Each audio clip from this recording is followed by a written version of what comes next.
Outra técnica para combater as erosões é o terraceamento, que nada mais é do que a construção, também perpendicular ao escoamento, de barreiras, como se fossem terraços, né? Pense numa escadaria.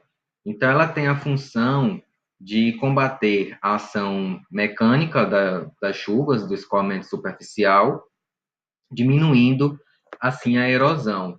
E também ela vai acumulando água, né, aqui nessa parte, favorecendo a infiltração. Outra técnica também utilizada para combater a erosão, principalmente de taludes, é a instalação dessas geogrelhas, né, que é um material que é utilizado para poder fazer a fixação do solo nos taludes, dando maior estabilidade a eles, né, e depois para fazer a plantação. Bom, então, cessado o processo de erosão do solo, né, e partindo para o plantio de espécies e promovendo a recuperação da área, é preciso fazer o controle de competidores. O que são espécies competidoras?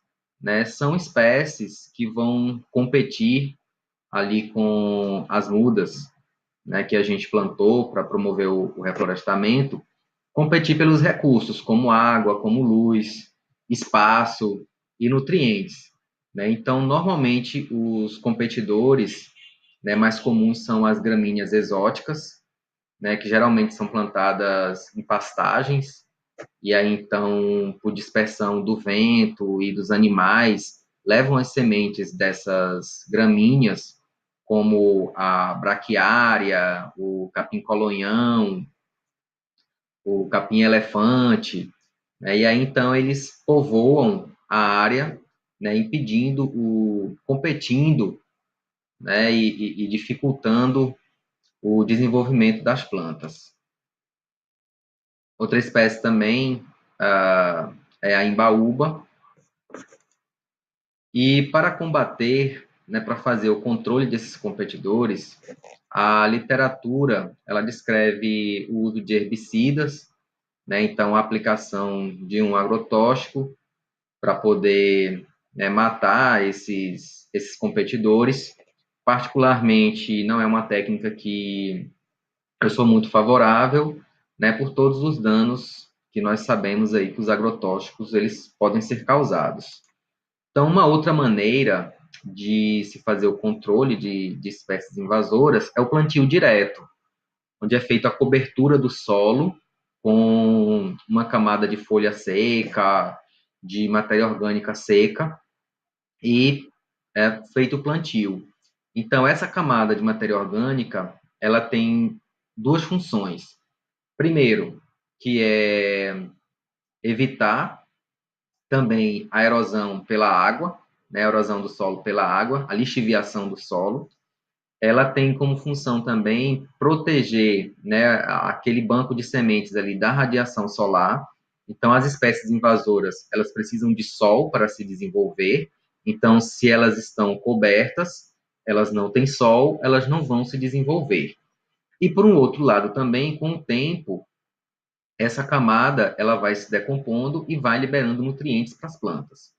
Ó, aqui na minha horta, eu tenho aqui um exemplo. Desse lado aqui do canteiro, eu fiz o plantio direto, né? Fiz uma cobertura aqui com folhas secas, né? Essa aqui colocada mais recentemente, e desse lado eu não coloquei, não fiz a cobertura. Então aqui a gente vê, ó, várias espécies invasoras aqui que farão a competição com as plantas.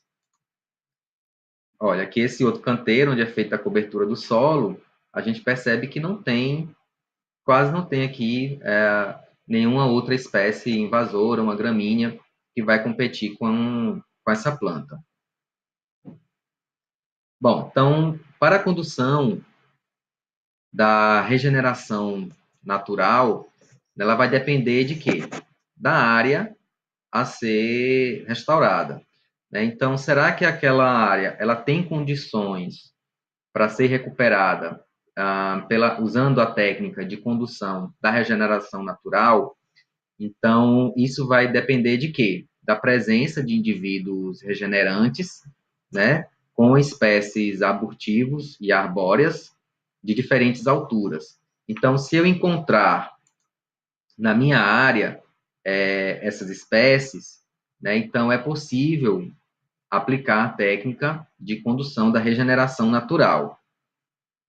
Então, ó, por exemplo, aqui eu tenho algumas espécies já arbustivas, né, que já estão colonizando a área e possivelmente ela poderia ser conduzida para uma regeneração natural, né? Então, é preciso fazer o isolamento dessa área, né, como a gente disse anteriormente, para que essa vegetação ela possa se desenvolver, né? Então, após 2 anos, né, as condições locais já favorecem o aumento da densidade e do crescimento das espécies regenerantes, né? Então, agentes dispersores trazem sementes e fragmentos nativos, né, nas proximidades, e a infestação da vegetação competidora ela tende a diminuir com o aumento do sombreamento, né, como a gente já falou lá atrás. Então, aqui a gente já consegue perceber, né, a presença de outras espécies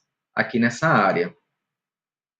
E aí, o resultado, após uns 10 anos, né, a vegetação ela tem essa característica de formação secundária, né, já são árvores de maior porte, que segue a sua evolução, né, facilitando os mecanismos da sucessão, com a presença de espécies de vários grupos sucessionais, como as de recobrimento e diversidade. Bom, a outra técnica para a recuperação da área é por meio do adensamento e do enriquecimento. Então, no adensamento, eu tenho preenchimento dos vazios não regenerados naturalmente com indivíduos de espécies iniciais da sucessão. Então, por exemplo, aqui nessa área não houve um crescimento, né, da regeneração natural, e aí eu vou adensar essa área. Eu vou introduzir aqui novas plântulas, né, para que essa área ela fique mais povoada, né, e promova o processo de regeneração. Então, pode ser feita semeadura direta, né, ou plantio manual de mudas de espécies pioneiras, né, de crescimento rápido e de boa cobertura.